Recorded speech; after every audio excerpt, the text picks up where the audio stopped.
All right, happy Sabbath, everybody. Today is August 1, 2026. We're going to continue. It's August 1 already, right?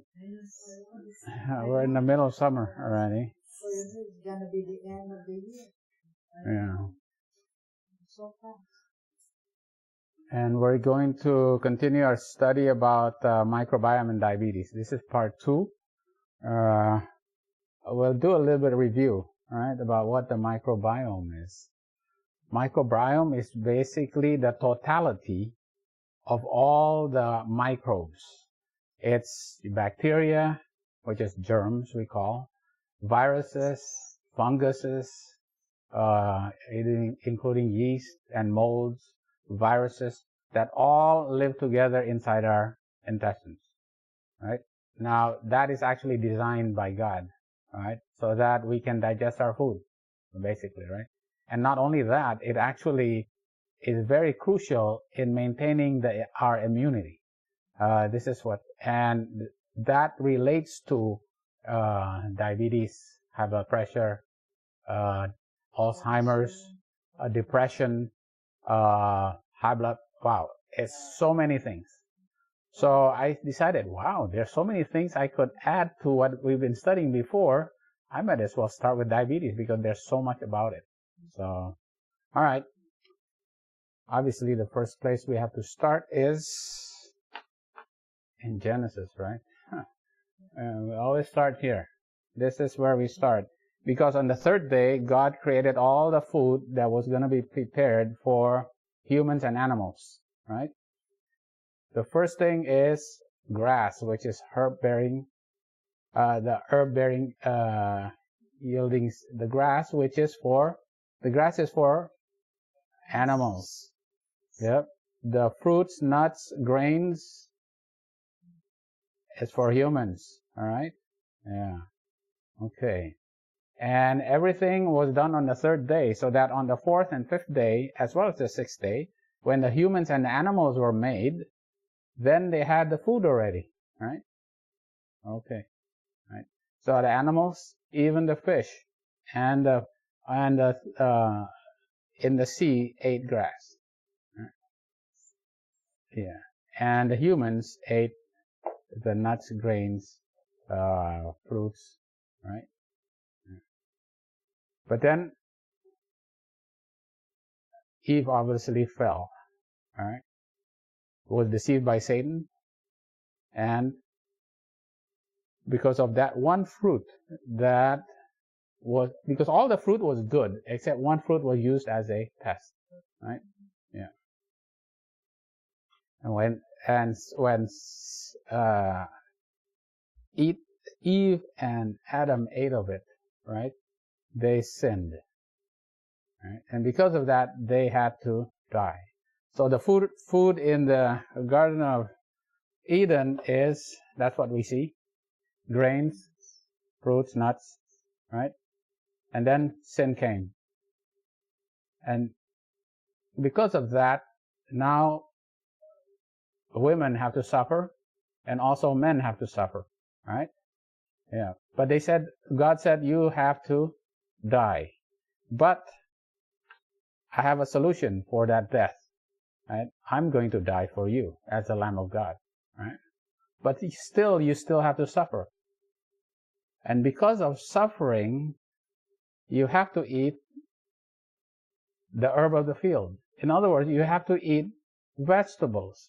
Now, why, when you read Genesis 3, because of suffering, now you have to eat herbs of the field. And that's related to suffering, because suffering causes diseases. And the antidote for diseases is actually vegetables.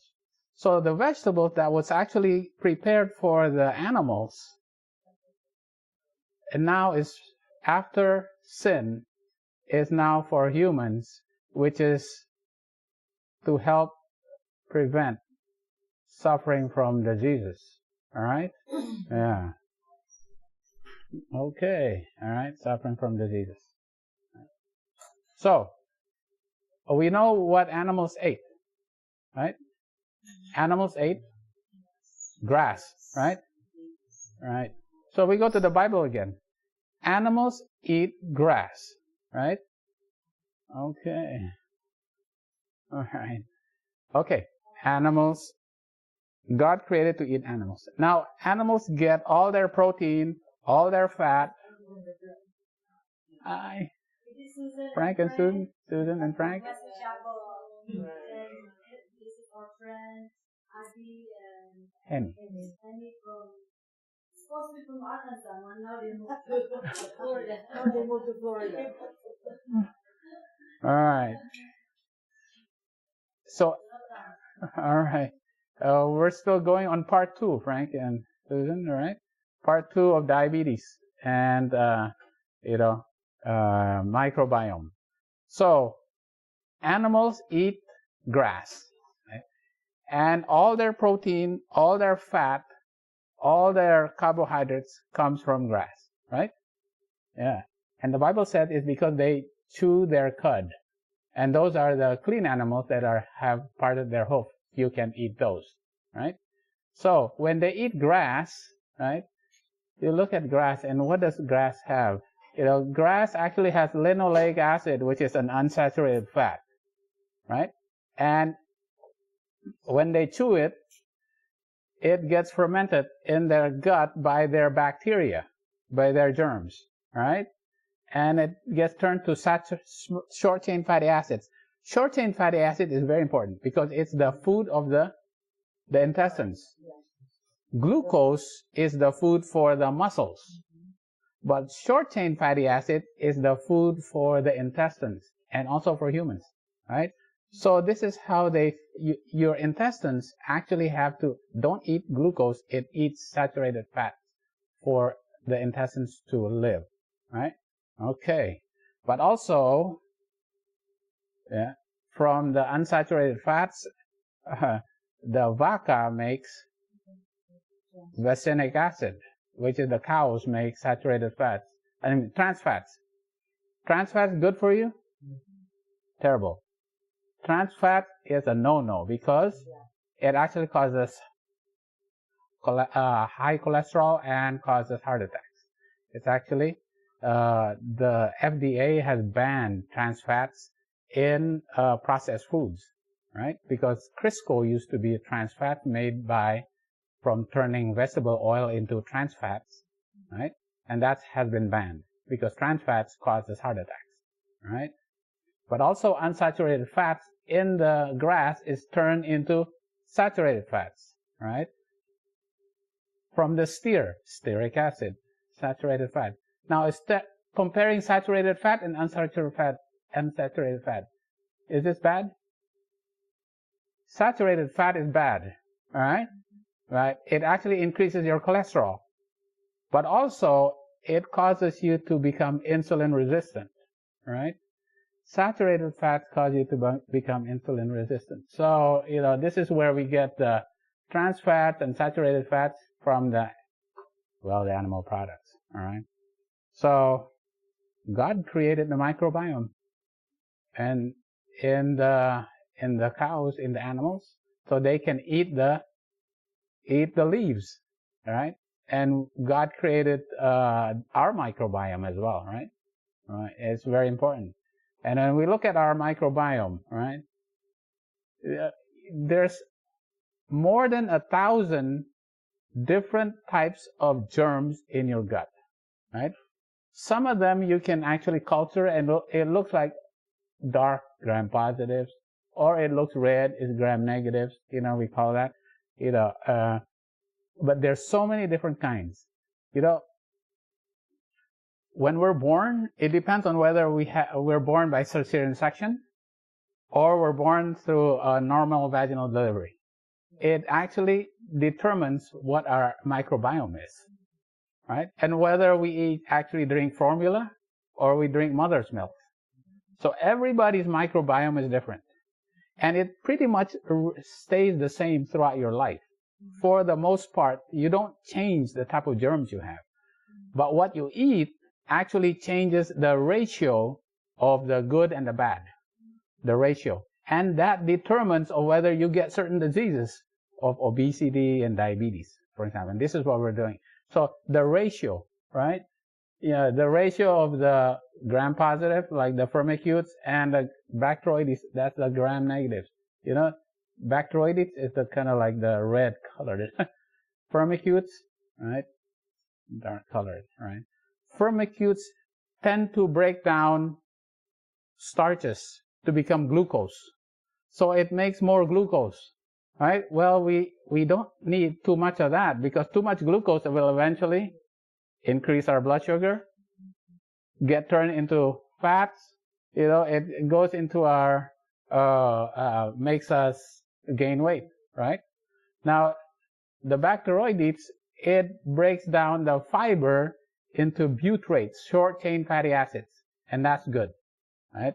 So we need more of the Bacteroidetes as compared to Firmicutes. I'm not saying these are the bad germs. These are like probably the less, right? This is the better germs, okay? What we need is a better ratio of more Bacteroidetes versus Firmicutes, okay? All right, yeah. All right. Now, there's a lot of science here, yeah? Yeah, I know. I need to make it simple. I'm not going to read all the, I'm not going to read all the scientific literature. I'm trying to make just the conclusion, all right? But we go back to the Bible again, all right?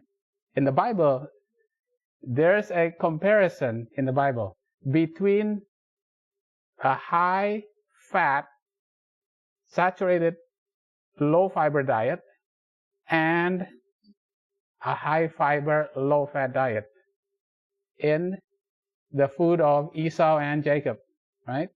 Esau likes the low-fiber, high-fat diet, and Jacob likes the high-fiber diet, all right? All right. I mean, it's right there in the Bible, right? Okay, and then where's another one? There's a comparison. There's another comparison of a Daniel, right? Nebuchadnezzar's meat compared to the lentils, right? A high saturated fat diet, low fiber diet in the meat versus high fiber diet, low saturated fat in the lentils, right? So, okay, when we compare that, you know, and the gut microbiome right here says, you know, the gut microbiome is very important in its role in causing diabetes and obesity, all right?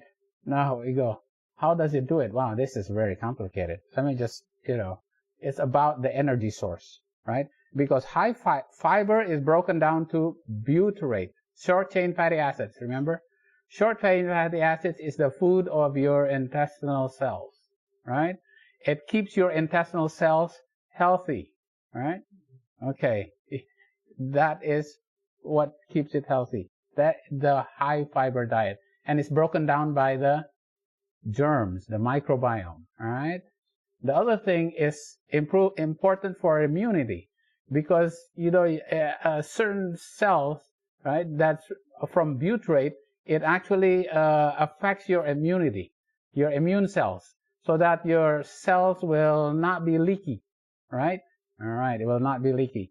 Because when it leaks, it starts leaking endotoxin from the germs, right? We did that last year, last time, right? And then butyrate, it also turned into what? GLP-1. This is so famous. Remember what GLP-1 is? Ozempic. Ozempic is actually a GLP-1 agonist, and GLP-1 is made by the intestines from fiber. So if you want to avoid having to take GLP-1 Ozempic, you know, you have to increase your fiber diet. So your body makes natural Ozempic, natural GLP-1. Increasing your fiber diet increases your GLP-1. And GLP-1 affects your brain. It makes you less hungry, right? It affects your stomach, makes your stomach digest slowly, so that you don't feel as hungry. and your sugar doesn't spike as much, right? It affects your pancreas, makes your pancreas secrete insulin more. It affects your liver, right? Blocks the production of the sugar from your liver. Pretty amazing, right? Increases your metabolism. Wow, we all need that. We need to increase our metabolism, right? And then bile acids. Right? Bile acids also, right? With the proper microbiome, it actually increases your metabolism and increases GLP-1 production. So bile acids is, is very important also, right? So all of these, wait a minute, we didn't go through this last time, but we'll just do it a little bit right here, all right? So here's your plant foods right there. You got your fiber, right? And your protein from the fiber, right? Amino acids is broken down by the intestinal germs, short-chain fatty acids, and the most important one is that butyrate right there, butyrate, right? They have several different ones, but the butyrate is the one, right? And this butyrate goes into the intestines, goes through the intestines, right? And it causes the immunity, it improves your immunity, so you make more mucin. Mucin is this layer of fluid here, the mucus. And this mucus blocks germs from getting in, toxins from getting in, right? This is produced right here, right? GLP-1 is very important for that.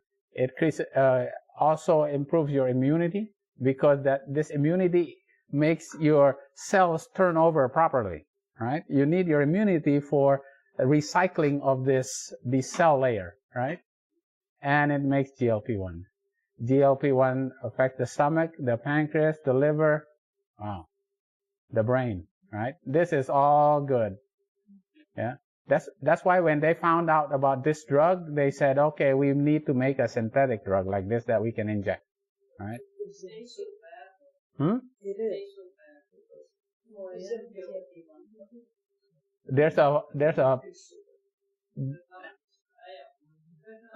They make tablet versions of it now. They make tablet, they have patches.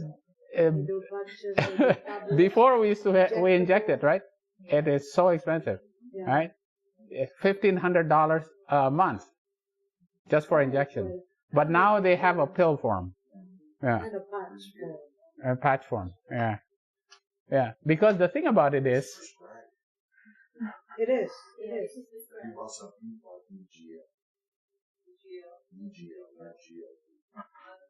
Oh, this is Ozempic. This is Ozempic. Oh, okay. All right. Okay. All right. Well, we got all these abbreviations. But GLP-1 is the rage right now, right? Everybody wants to be on. Oh my goodness. People if they want to lose weight, GLP-1, right? Wegovy, they use Wegovy, all right? Right? The reason being is that why they want to inject it is because they don't want to eat fiber. That's right. If you eat more fiber, you make more GLP-1. Right? Yeah, this is right? Keto bread. 12 grams of fiber per slice. Oh, wow. Keto bread. No carbs, more fibers. Yeah. Any store has it. Yeah. All right. Wow. It tastes like crackers. Just make my own lentil. There you go. All right. So GLP-1, I mean, this is so crucial. We just found out about GLP-1 within the last decade or so.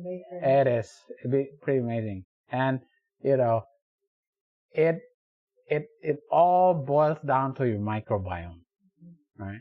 Right. Now, the cholesterol that in our body, right, is turned into bile acids in our liver. Well, we need bile acids because bile is used to bind with cholesterol so that we can absorb the cholesterol or the fat, right? Yeah. Right. But bile acids also, right, is broken down to secondary. It's broken down again to secondary bile acids. These bile acids will stimulate Takeda PGR5. Okay, you don't have to memorize this, but this actually is broken from secondary bile acids. In the intestines, this will actually increase your GLP-1. All right? So all of this is actually very important. Your bile acids is very important because it actually will increase your GLP-1 also. All right? Right. Okay. And then when you have bile acids plus your fiber, the bile acids eventually will be flushed out. So that if your bile acid gets flushed out, it doesn't get reabsorbed to become cholesterol again. So that way, your cholesterol goes down. Ah, wow, okay. What does this all mean? Yeah, it's very technical. All right, I'm sorry. I have to. We go to the Bible and find out what the Bible basically says that we need to understand by faith. All right. When the Israelites got to pass the Red Sea out of Egypt, right? They got to a place called Marah, right? And in Marah, there was no water because the water there was bitter, right? And say they complained, right? And God says, if you diligently hearken to my statutes and my commandments, right? You don't have to suffer the diseases of Egypt, because I will heal you. And how does he heal you? Moses threw a bush, right? So a bush, which is plants, right? You are actually healed from Egyptian diseases with a plant, with plants, all right? So what's the Egyptian diseases back then? All right? The Egyptians already knew that if you pee a lot and you're sick, yeah, it's diabetes, right? Diabetes is actually described even way back then. And we know that diabetes, even though we have supposedly good healthcare now compared to the Egyptians, diabetes still, yeah, increasing. Still increasing, yeah. People, as they get old, they still get diabetes, right? Right? In this world, it's not going down, even in Indonesia, right? Number one is in China, right? India, Indonesia. All the numbers keep going up, even with all the medicines that we have, right? And then people goes, what's the cause? I have to review this again. I have to do this over and over again, because back in 1927, they go, what's the cause of diabetes? Well, it's insulin. Well, you don't have, the insulin is not working. So they said, what type of diet actually causes your insulin to not work? So they said, okay, let's give some people 2 days worth of fat, right? And then you challenge them with just plain sugar, right? And compare that with taking 2 days worth of carbohydrates, and then challenge them with sugar, right? And then compare it. Oh, one spikes, the other one doesn't spike. Just goes up a little bit. And then they switched it, and they found it the same thing.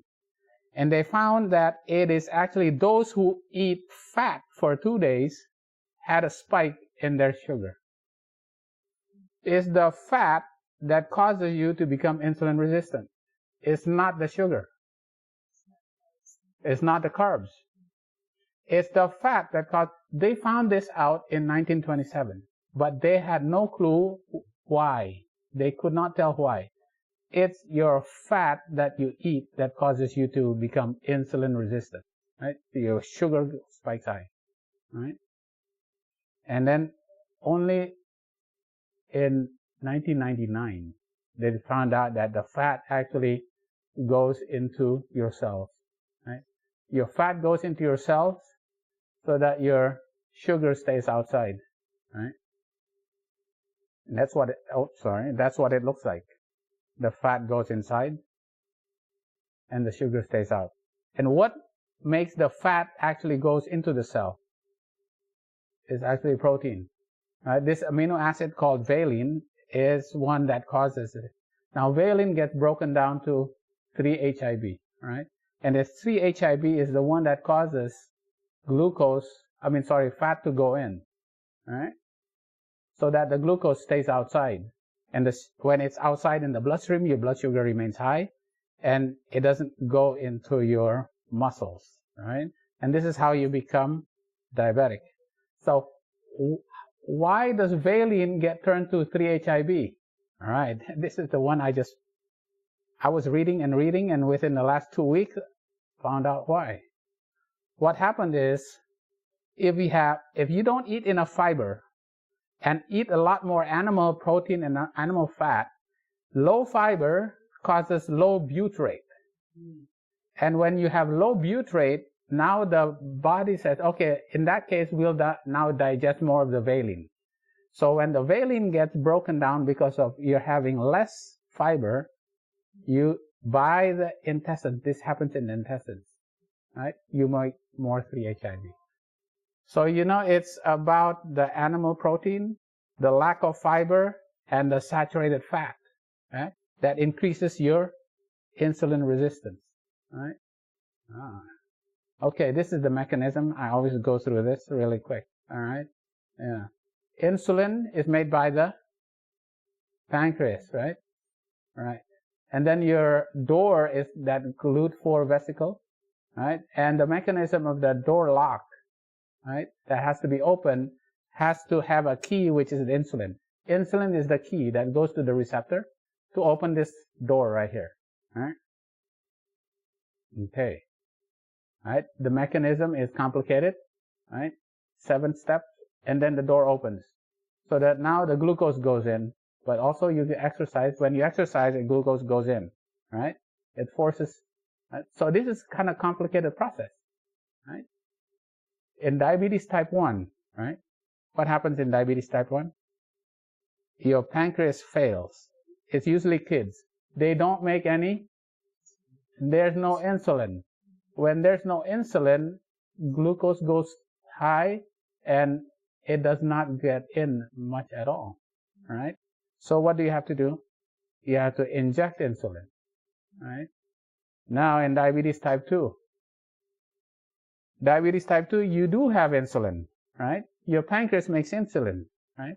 But the problem is that, right, it's resistant. Why is it resistant?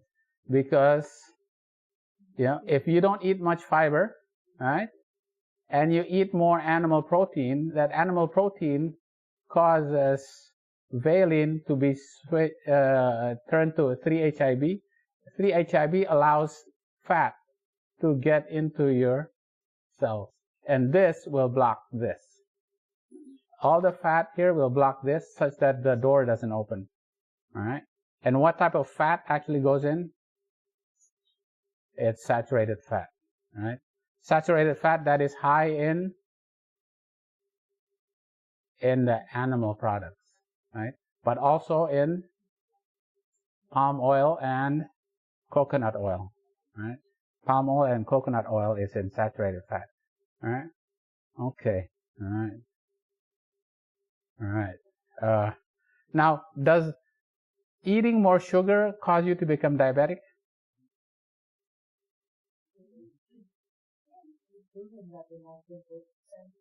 Actually, what makes you more insulin resistant is the fat.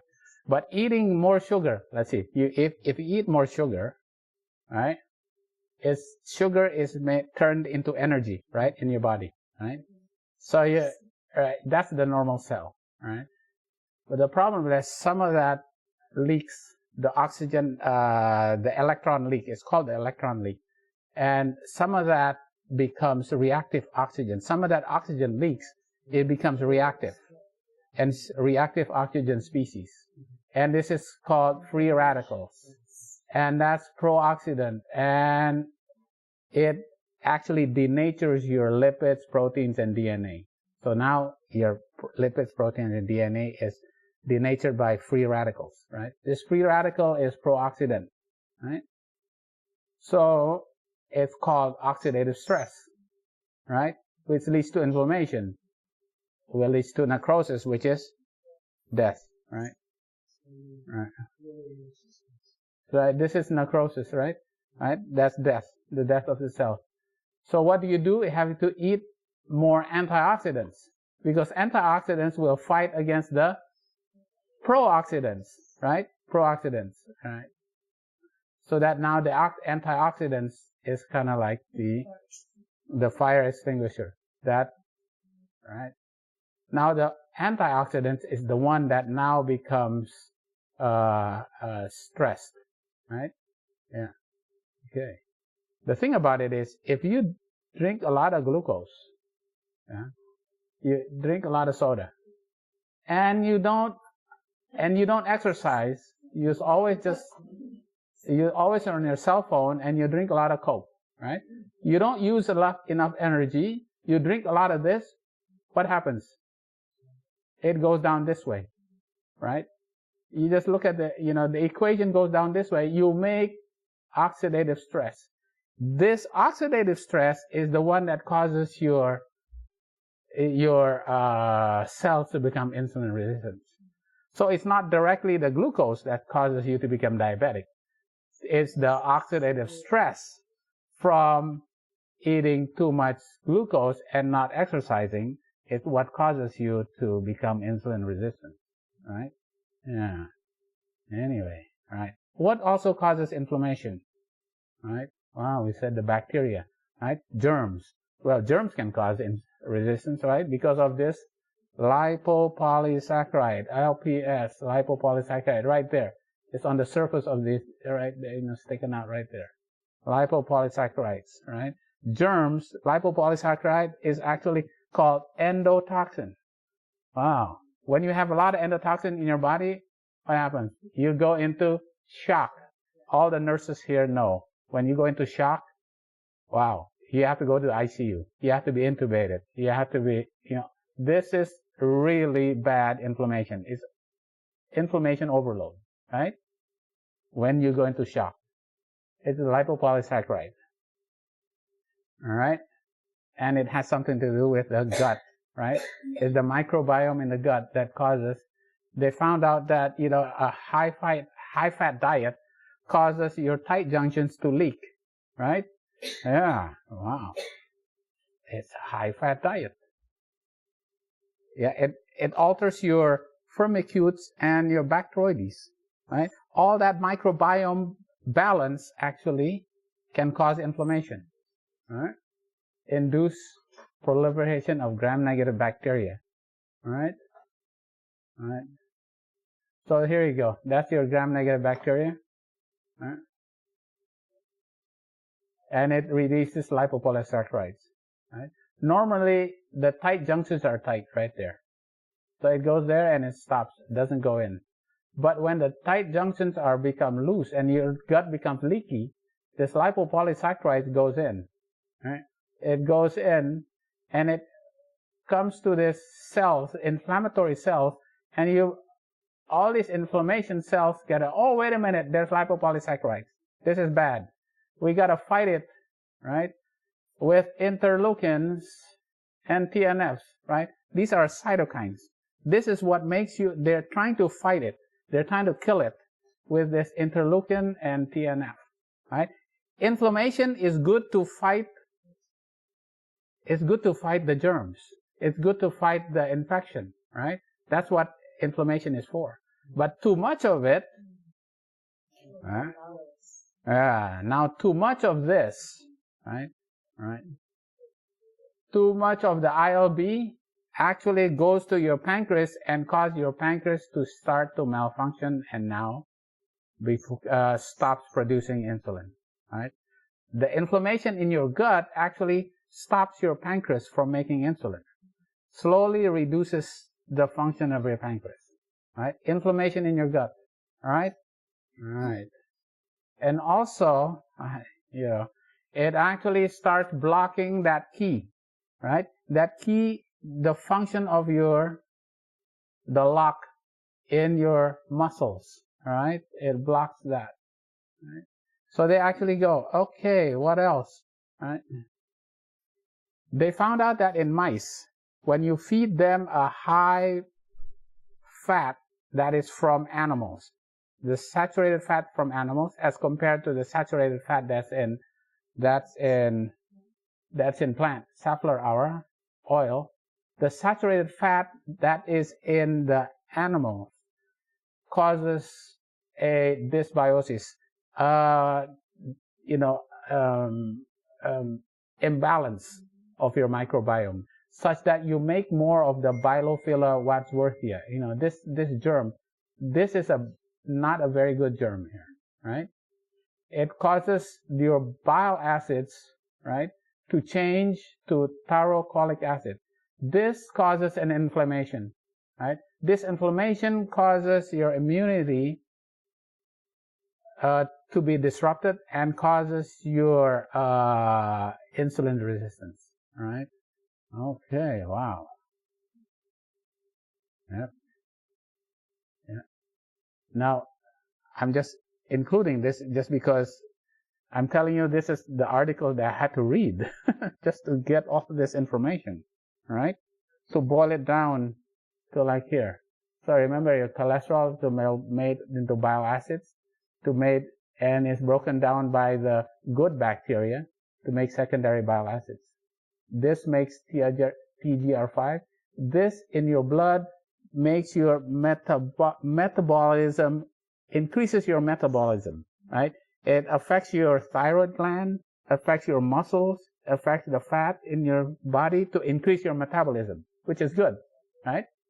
It improves your immunity in your cells, right?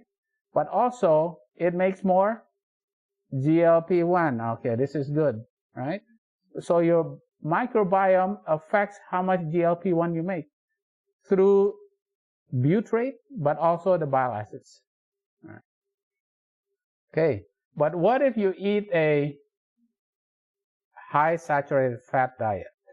All right. This is the standard American diet. Two favorites.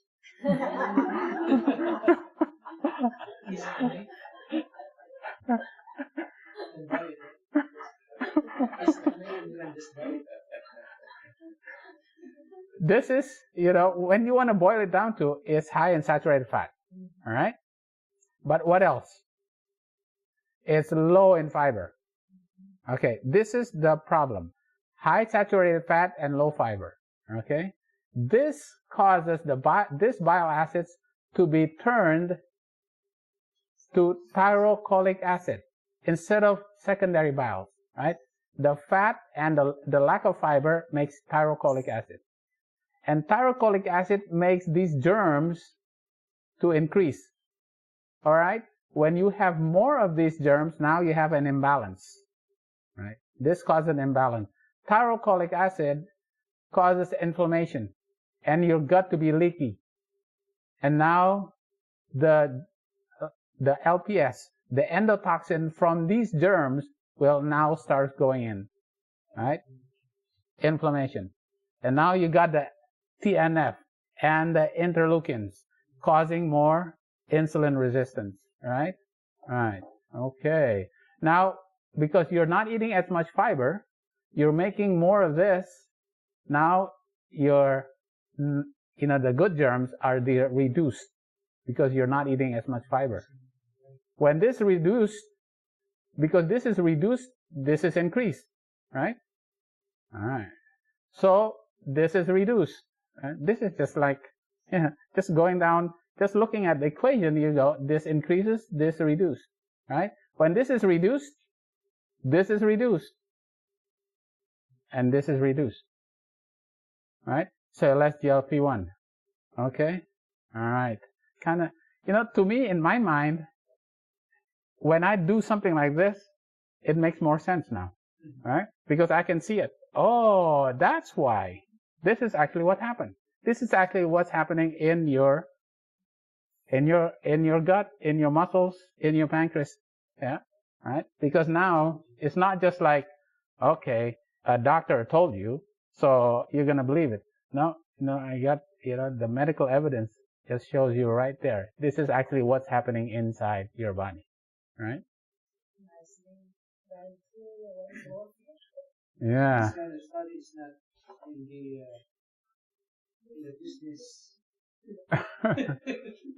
Bile, this is bile, right? Bile. Yeah. Philia is what? Loving. Bile loving germs, right? Yeah. It's bile acids. And that's why they call it biophilia. Wadsworthia is the place where they actually found it. Wadsworth is the VA, the VA Wadsworth in LA. Yeah. Anyway, then how the name, anyway,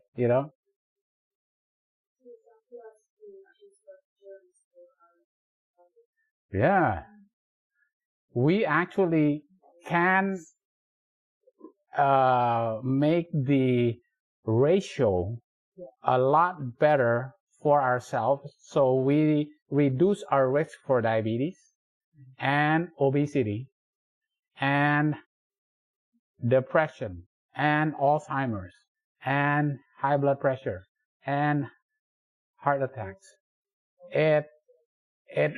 This is why what you eat affects all of those. What I just named those diseases, what do you call that? The diseases of Egypt. Because what you eat is actually, if you eat more of a plant-based diet, which is the bush that Moses threw into that water and made the water sweet, you do not have to suffer those diseases of Egypt. And it boils down to, a lot of it is your microbiome, right? So is microbiome good, right? The microbiome is actually a combination of all the good and all the bad, right? Because all of it is necessary. God created microbiome, so God created good and bad. Yeah, see, the thing is that, this is why we don't really I don't call it good and bad. I call it better and not as good. What you need is the better germs, right? Because our bodies is already deteriorated, right? It's not as the way, Adam and Eve was, right? Back to the man falling to sin. Right. So, but the Lord gave us the remedy. Right. So, but it's safe to say that you're going to overdose in Yeah, that too. Because of sin, that's why we have this oxidative stress, right? Yeah. Well, you look at that. It's kind of, you look at the equation there. This is actually necrosis and death and inflammation is because of the glucose not turned completely into energy, and all of this leads to death. And death is actually a result of sin. And then, all of this is because oxidative stress. And then to reverse it, you take antioxidants. And the highest amount of antioxidants is where? In plants. Yeah. Brazil nuts. And the antioxidants is in the plants. Brazil nut. Right? It's actually in the plants. Yeah. So when you actually look at this, wow, all this science, all this that this is complicated. Why do I have to read so much medical literature just to boil it down? But it actually confirms Bible truth. This is what we're doing. It just confirms Bible truth, right? Yeah.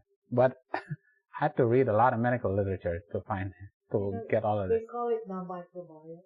Mm-hmm. But when I was teaching years ago, call it homeostasis. Yeah. Homeostasis. And I don't think that the Lord has created good or bad. But what the Lord is telling us is, if you eat what I have, it's all equilibrium. If you eat what I gave you, then everything's balanced. But this tree here, this fruit here, is not balanced. So don't eat that, because it's gonna mess up your microbiome. Right. Yeah. And That's basically, when your microbiome is messed up, it's really not because it changed. Yeah. It's the proportion, right? Exactly. Yeah. You want this proportion like this. This is the ideal proportion, all right? Yeah. When you eat a certain way, the proportion changes, right? It's not that you change, right? It's that it changes the proportion. Because the body needs all of those. Yeah. Right, right. So there has to be Because more of this and less of that. yeah, you need, like, for example, this one, it makes more butyrate, all right? Butyrate is good. We always say butyrate is good, right? But this actually breaks down your starch into glucose. We need that too. Yeah. But we don't need too much of that, Yeah. Right? We need a little bit lower of this. We need more butyrate. So it's actually a balance. It's really a balance. And this imbalance is called eubiosis. Yeah. From utopia. Wow. Utopia. And imbalance is dysbiosis, right? Dystopia, right? So this is an imbalance. Dysbiosis is, you listen to all these podcasts, they all talk about dysbiosis. Dysbiosis is basically an imbalance of your microbiome, right? It's not that you made, God did not make, it's really a balance, right? Yeah. Speaking of hemostasis, just like the thermostat, Right. the balance temperature. Right. Yeah. So there's always a function of Yeah. Intestines. Okay. So in other words, the more we eat more plant-based, we're gonna create more gluten. Yeah, the germs will be more balanced. Yeah, there will be more balance. It's a good balance. Now, when you have a good balance, it's called eubiosis. We call it eubiosis. U is eubiosis, and also utopia. Yeah. When you have an imbalance, you got dystopia. Yeah, dysbiosis. Right. Right. Yeah. Right. Yeah. Right. I remember when we were kids, when you something that falls on the floor, we believe that. But there is good thing in there. Right. So It's actually not. Your immunity. Right.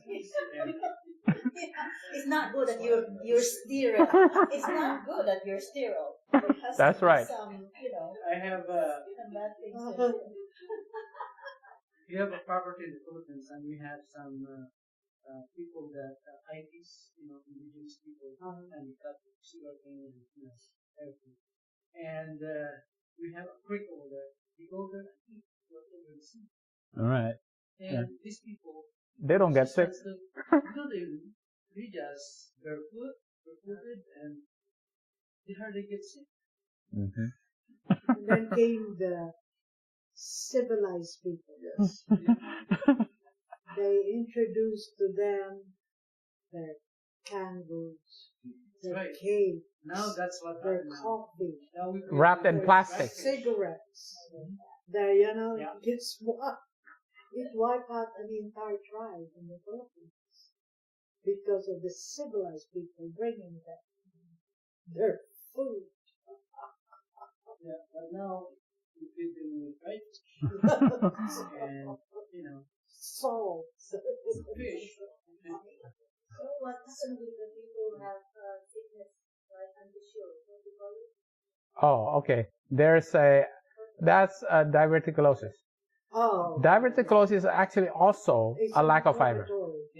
It's the amount of inflammation in your intestines causes your intestines to become weak, right? You have first leaky gut, and then eventually your intestines become weak. And when they become physically weak, they actually can balloon out. And that's called diverticulosis. So okay, then they have to minimize eating peanuts because the peanuts will go inside the That's the side effect. That's an old wives' tale, because that has never been proven scientifically now, right? Because actually seeds do not get stuck there and causes diverticulitis, right? Talking about the chia seeds. Right, said, no, we can't eat tomatoes. because those seeds will get stuck in those diverticulosis, which is has already been proven, right? That actually does not happen. That is not Disproven, right? Disproven. That's not the cause. The cause is the lack of fiber. Not the fiber. Because fiber actually keeps your lining of your gut healthy and strong. And moving. Right, and moving, right. Yeah. Yeah. As in the radiology part and we do biomedia, I see all those. Oh, it So happens you all. can really see what people eat and people that don't eat. You can see the difference. So even soda, people eating soda, drinking soda, you can see them. Right. The other thing is that, remember with Dr. Burkitt, who went to Uganda, and he went to Uganda, he goes, wow, all these people here in the 1920s, he went to Uganda, nobody have diverticulosis. Nobody. As compared to England, so many people have diverticulosis. And I go, why? What's the difference? How come people in Uganda, none of them have diverticulosis? Zero. It's because of fiber. So he's the one that actually figured out fiber is the cause, right, for this diseases. Right. Okay. Oh yeah, yeah. Microbiome. Microbiome has only been, in the last really, yeah. So remember, your reactive oxygen species, too much glucose, not enough energy being spent, you make, this will cause the mechanism to bog down and your door does not open for your glucose to go in. This is insulin resistance right here, right? Yeah. Saturated fat, right? Saturated fat will causes insulin resistance, right? And then the microbiome, the leaky gut causes inflammation, TNF. TNF causes insulin resistance right there, right? And then the leaky gut, interleukins. This will actually cause your pancreas to malfunction, right? And then, when you have low GLP-1, not enough fiber, right? Too much saturated fat, right? You go low GLP-1. This actually will block your pancreas. So you have less, right? Even though you have insulin going there, now your insulin gets less and less, right? Because the pancreas is no longer working. This is why people who start off with just metformin, within 5 years, 50% of them have to add another medication, right? They have to add, whatever medication they have to add. Januvia, right? Yeah. They have to add Januvia. After that, 5 years later, they have to add Ozempic, right? And then 5 years later, they have to go on insulin, right? Because of this, because eventually your pancreas stops working. And then you don't make enough insulin. They start off with diabetes type 2, right? But because the medicines do not reverse this, it's the underlying problem is not the lack of medicine. The underlying problem is, the type of food that they are not eating, right?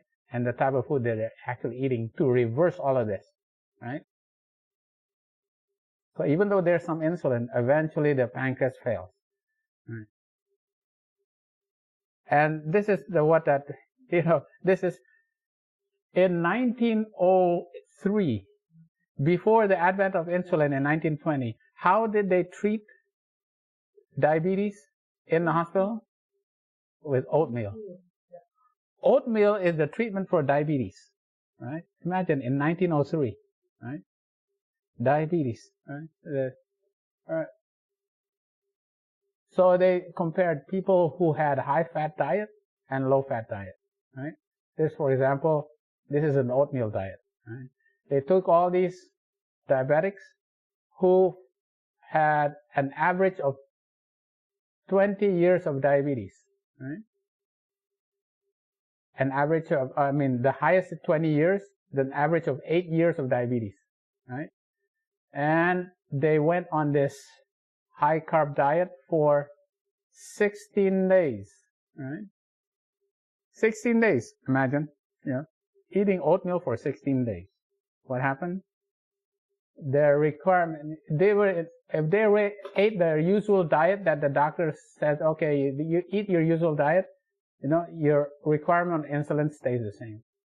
They go on a high carbohydrate, high fiber diet like an oatmeal diet.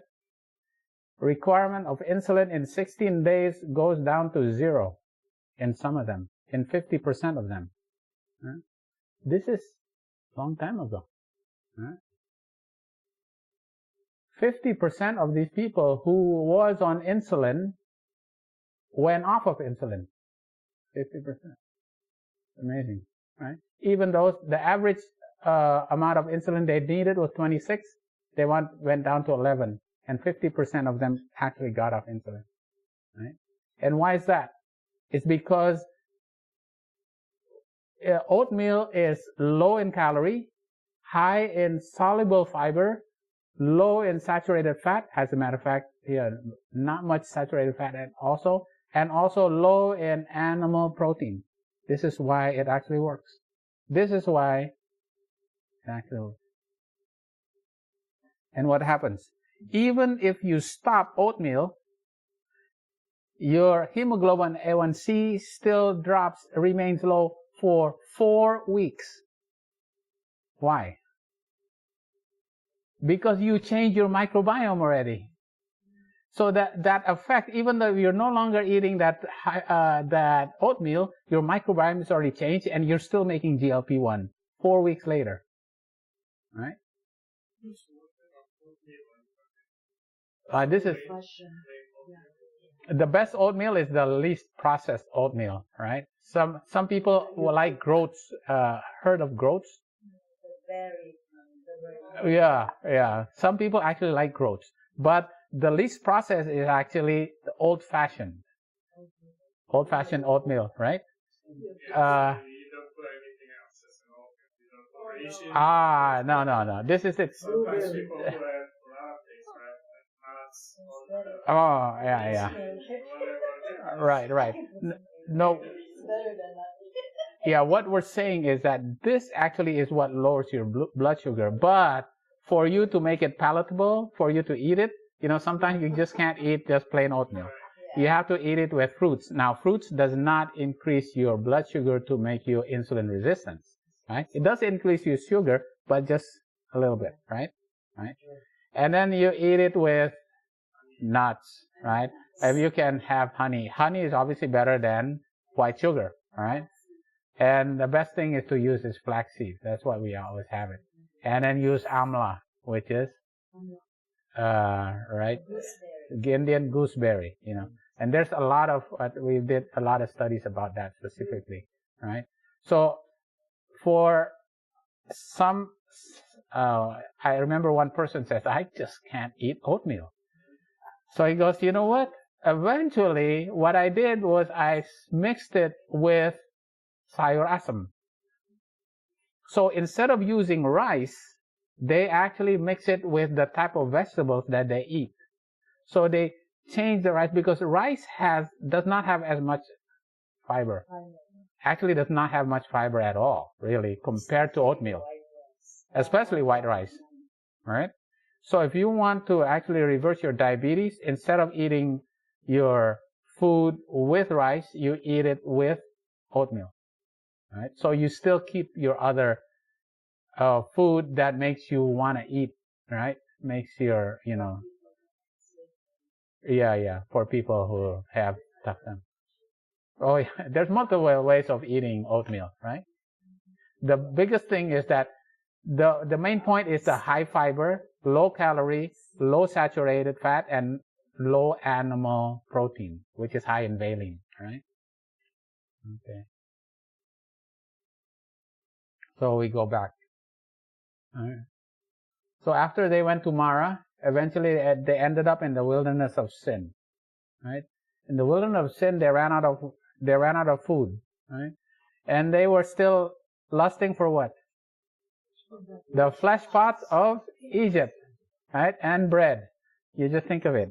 Flesh pots of Egypt, high saturated fat, and low fiber, right? And God said, oh, well, you know what? For tonight, before I give you the bread of heaven tomorrow, you can still have quail, right? You can still have quail. But tomorrow, I will give you manna, right? Yeah, it is a fasting, but it is actually a progressive. You cannot just suddenly change your diet. It is impossible, right? You have to have a progressive reform in your diet as well. No, it's in the Bible, right? Yeah. So you have a progressive reform. Now, compare manna to the flesh pots of Egypt. Manna has, and I'm going to prove it, that manna actually has a high fiber diet and low saturated fat.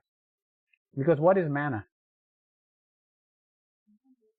Now, Ellen White wrote in early writings, right? When you read early writings, actually manna is a fruit, one of the fruits of the what? Yeah, the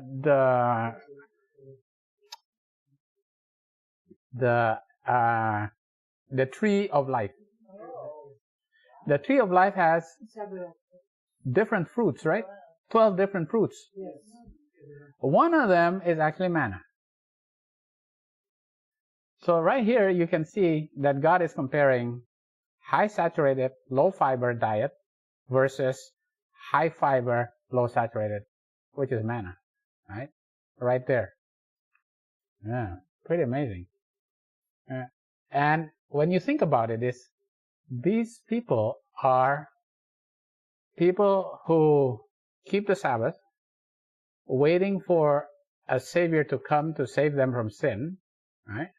And walking from earthly Egypt to heavenly Canaan.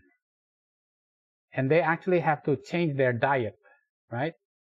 To eat manna, right?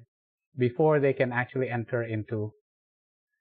And there's 12 tribes, and essentially Paul in 1 Corinthians is saying their experience of the the Israelites coming out of Egypt, walking to Canaan, is our experience now. Right? Because we have to learn about this story. Yeah? We actually have to learn how to change our diet progressively, right? Not suddenly. It's progressively. It's not, God is not going to say, okay, you have to change now, and otherwise, it's a progressive change, right? But to be able to actually enter into heaven, you have to progressively change your diet so that you get used to eating heavenly food. Right. So that's what is a comparison between manna and the quail. Right? So I still have a couple more here. Let's see. So, right, this is from,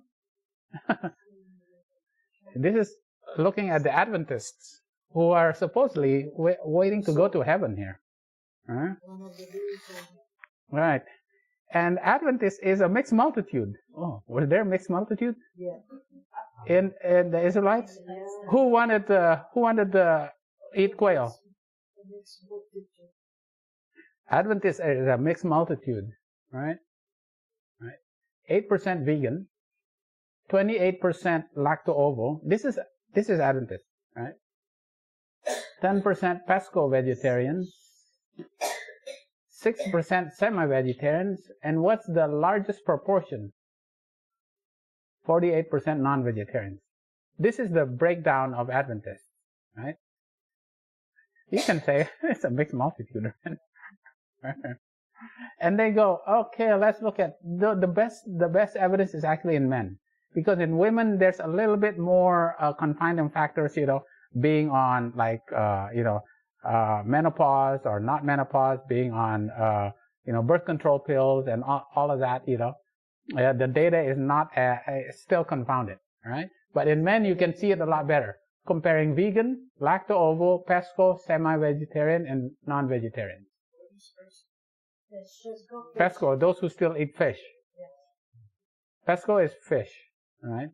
Right. Lacto-ovo, those who still eat eggs and milk.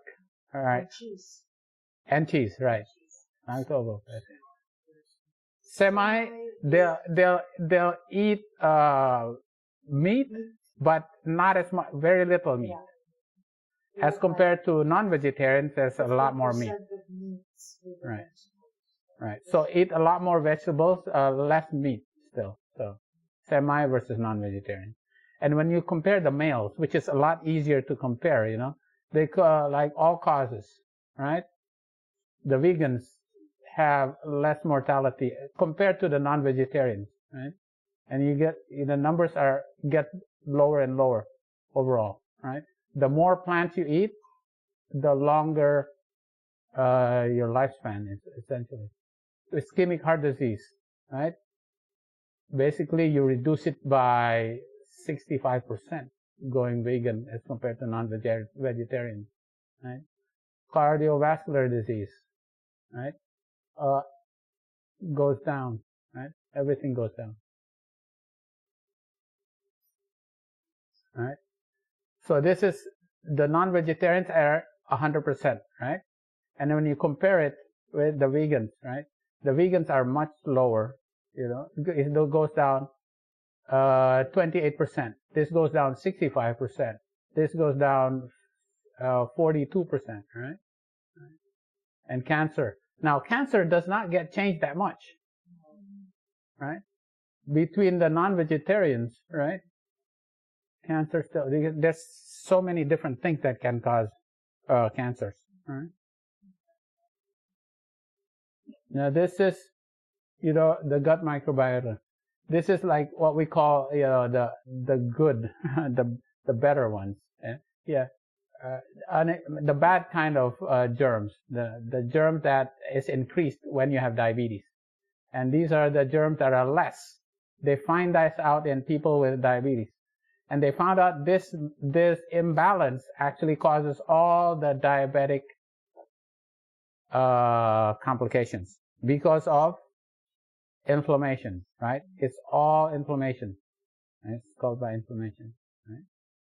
Right? All the diabetic complications is related to the dysbiosis in your gut. Right? This is a lot of it, right? And this is, right? Butyrate, right? Valine, right? And this is the bile acids. This is a tryptophan and amino. Okay. Now, when people who diet, they live longer. They reduce the amount of calories they eat, but is it because of they're reducing their calories they eat longer? Actually, when they reduce the amount of protein, specifically what type of protein? Yeah, the animal. Yeah, it comes from the animals, right? But the animal protein they found out is actually leucine. Leucine is actually an essential amino acid, right? That is higher in animals, right? Right. So, for example, a cabbage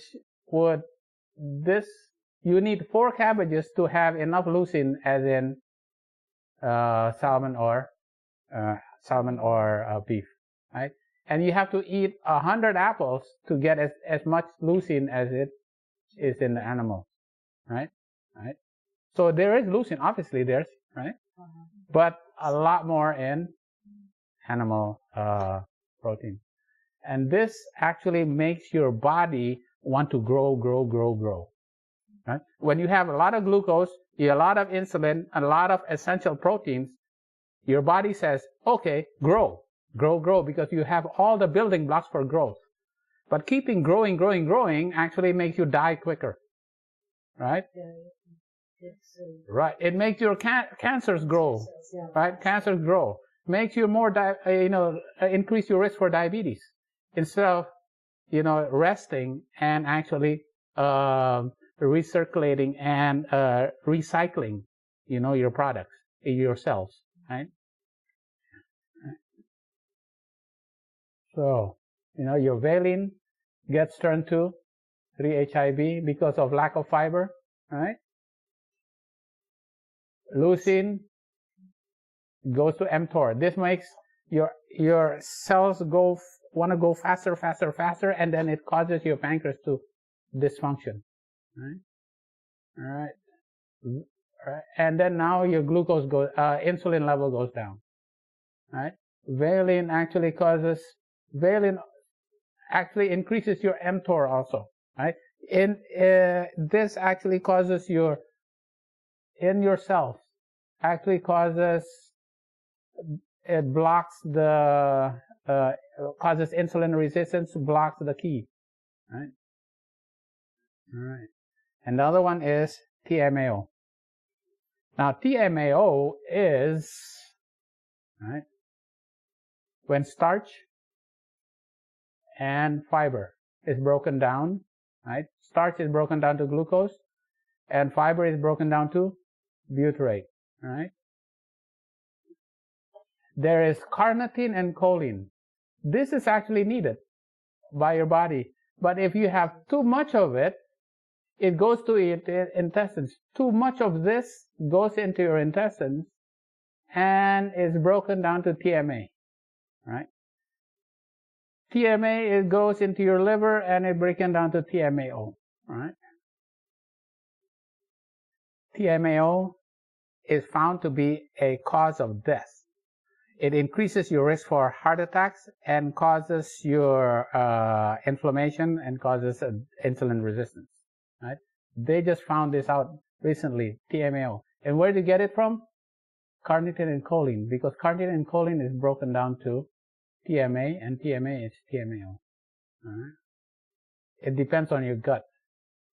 The more good germs, the less TMAO. You know, the more Bacteroidetes, the less TMAO. The more Firmicutes, the higher the TMAO. Right? It depends on your intestines. So here, you have carnitine and choline. This have carnitine and choline, but so much less here compared to animal protein, animals, right? Carnitine and choline gets broken down to TMAO. Now, TMA is what makes fish smell the way it does. TMA is what keeps the cells of the fish not broken down when they go underwater, right? Fish needs TMA because otherwise their cells starts to break down when they're under pressure inside in the low pressure inside, right? So there's a lot of TMA in fish. So you can actually, when you eat fish, right, you can get this TMA, but it's broken down in your gut. And the TMA goes to TMAO and goes to your liver. Inflammation in the liver causes insulin resistance. All right. Now the protein also. Protein, valine, leucine, and isoleucine. It causes insulin resistance. Right. This broken down to these branch chain keto acids. This increases mTOR. Right. Makes you want to grow, right? And it causes insulin resistance. Wow. This is another one that we've done before, all right? Immunity. They found that in cruciferous vegetables, there is a product, right? A chemical that increases your immunity inside your intestines. And it's called indole 3-carbinol. And it's found in cruciferous vegetables called broccoli and Brussels sprouts. Right? Broccoli and Brussels sprouts. And these are the cruciferous vegetables. Right? All of this. Why is it called cruciferous vegetables? Because their flower looked like a cross. All of this makes indole 3-carbinol. And then indole 3-carbinol, right? Right. Indole 3-carbinol is actually broken down by myrosinase. So when you chop broccoli, right? This glucorophanin and glucobrasin, right, is now can mix with the myrosinase, right? Because they were inside the broccoli, they're in two different compartments. When you chop it up, now it combines, right? So chopping broccoli is very important because you want to combine these inactive to be activated by myrosinase and make sulforaphane and indole 3-carbinol. Sulforaphane actually causes breast cancer cells to stop growing. This is pretty amazing. They dropped it into petri dishes with breast cancer cells. They dropped sulforaphane. They dropped broccoli extracts, and the breast cancer cells stopped growing. Indole 3-carbinol actually, right, increases the immunity in your intestines and increases GLP-1.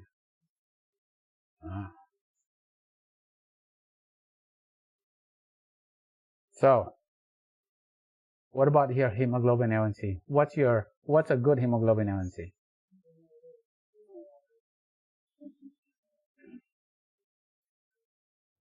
.5 and above, you're diabetic. 5.7 and below, you're normal.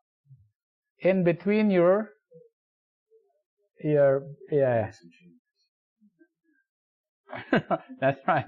Yeah, you're right. You're pre-diabetic, right? In between 5.7 and 6.5, right? And this is diabetes. This is so. If you reduce, right? If you reduce your hemoglobin A1C from 6.6 to 5.6, 1 point. You reduce your hemoglobin A1C 1 point from 6.6 to 5.6. You basically become non-diabetic. You were diabetic, and here you become non-diabetic. What happens to your risk of all these complications? You increase your risk of heart attack by 14%. Reducing your hemoglobin A1C 1 point, right? Risk of diabetes, heart attack goes down 14%. Risk of a stroke reduces 12%. Risk of becoming numb in your feet, neurovascular endpoints, 19%. Risk of cataract reduces 19%. Risk for foot ulcers, right? 43%. Risk of congestive heart failure reduces 16%. Just reducing 1 point. Right? And they found out, what's the risk. This is in Europe, The risk of diabetes increased with total meat, red meat, processed meat, meat iron, poultry. Right? Right. This is diabetic. This is Adventist. If you're vegan and you start eating lacto-ovo-vegetarian, you become lacto-ovo-vegetarian, you're no longer a vegetarian, a vegan, your risk starts going up. Right? But then if you become pesco-vegetarian, your risk goes up more. You become vegetarian, semi-vegetarian, your risk goes up. Non-vegetarian, it goes up. Right? Your odds ratio. The more fiber, the less animal protein, the less animal saturated fat, right? The less risk for diabetes. All right. This is also eggs, all right? It's proven. I have to go really quick here, right? So, if you compare, you go to a dietitian and they say, okay, eat the American diet, the American diabetic diet, right? And then you compare it to a vegetarian diet, right? This is the American diet. Now, when you look at the American diet, oh, you can still eat meat here. Huh? Yeah, right? It's not all a vegetarian diet. Now here they said, okay, you can cheat, eat a low-fat yogurt once a week, a small low-fat yogurt, right? Your risk, right? Yeah, with this conventional American diabetic diet, you reduce amount of medications, right? Only 5%. But if you go on a vegetarian diet, 43% can actually reduce the amount of medications they take, right? This is what they teach you when you go to the hospital. You go to a dietitian, they teach you this. They don't teach you this. I don't think they teach you anything at the hospital. No, the dietitian's supposed to teach you this, right? But it only reduces your amount of, the medications you take, but 5% of people can actually reduce the amount of medications they take on a regular American diabetic diet. All right. So what's the diet? Now this is the diet here. We've done this, right? You have to have raw vegetables, salad, right? And a nut seed derived salad dressing. And a vegetable bean soup daily, right? And this is the diet they actually gave to people, right? And 1 or 2 ounces of raw seeds, nuts daily. 3-4 fresh fruits per day, right? Remember, fresh fruits do not actually make you insulin resistant, right? Steamed or stewed greens, low starch mushrooms, onions, low starch veggies, right? And non-bean starch such as squash. Here the oatmeal and wild brown rice, right? The oatmeal, brown rice. And then make sure you don't eat any of the white flour, sweets, oils, right? And then even a low-fat yogurt is like That's not enough. right? See, the thing is that you get a lot of fiber here. Oatmeal, right? Now they put people on this diet, right? Right? Make sure this is a no-no. All right. What happens to their diet? Now this actually not that it's not that many, right? But when they put them on this diet, within 6 months, right, their hemoglobin A1C, some of them are at 12. That's really high. Some are more than 9. Some are 7. And within 6 months, almost all of them become non-diabetics on that diet. And then when you look at that diet, basically it's all the things that we actually went through, right? Of all the things that we went through. Low saturated fat, no animal protein, right?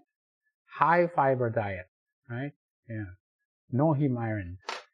All of that we actually, and then now we actually know why this diet works. In pretty much 6 months, they're down to, what you need is like 6.5 or below. A lot of them are already non-diabetic. Yeah, we didn't go into heme iron, right? And then what happens to their weight all goes down. Okay. Wow. That's a lot of information. Yeah, you get 2 hours of 2 hours of college level credit. 6. There's one thing better than oatmeal, than malunggay. The powder. I gave Bukil the malunggay powder and Soluble. The hemoglobin A1C is down. Imagine if we actually gave him oatmeal too. Yeah.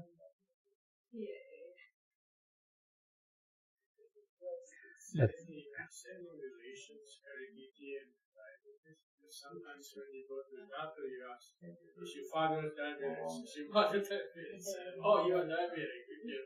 Is there any relationship? Oh yeah, sure. There is a relationship, but there is a hereditary, but I do not believe it's that high. I can't remember the exact. I actually did not put. There is a hereditary factor to it, but That's why even vegetarians can get diabetes. Vegans get diabetes too. Yeah, but you definitely increase your risk. So the heredity is the gun.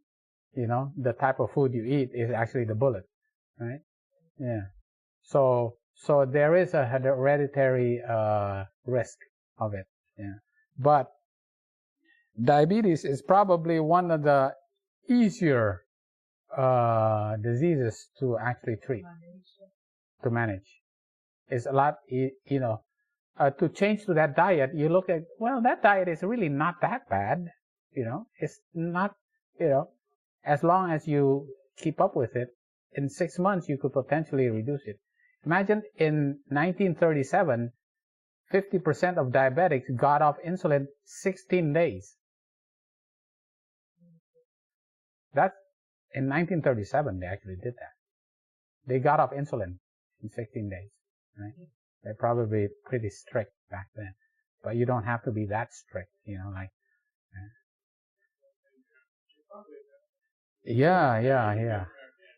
That's right. Yeah. So you essentially change your diet.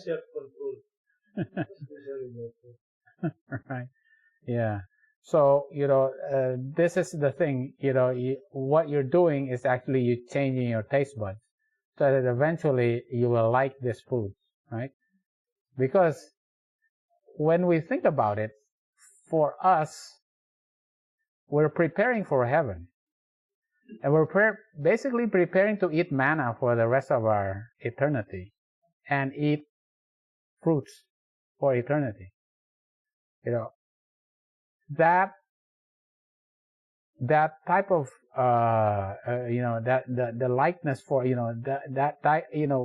why you would like that type of food has to be developed now.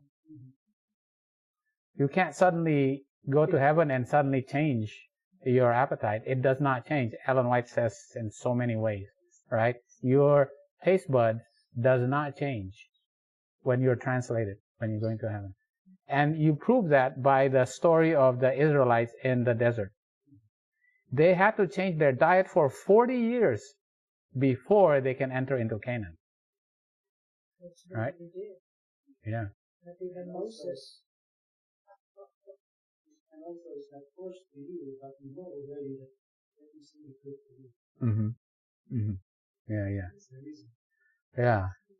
And then, essentially you read it in the Bible or you read it in Spirit of Prophecy and you hear the doctor say it and it, you believe it by faith. But, if you actually look at it and understand the mechanism of it, which is why I took the time to do all of this, right? So that you understand the physiology behind it, all the cellular level of why this actually happens, maybe it'll actually, make it easier to change the diet, to help you. But not only for us, because we have to teach this to others, that's the basic thing, right? Yeah, we really do have to teach because diabetes is so prevalent, right? Yeah, so prevalent. And that way we can still, be medical missionaries. The only work we can do sometimes, all right? Okay. That's it. That's a lot of information, all right? Okay. All right. All right. Thank you.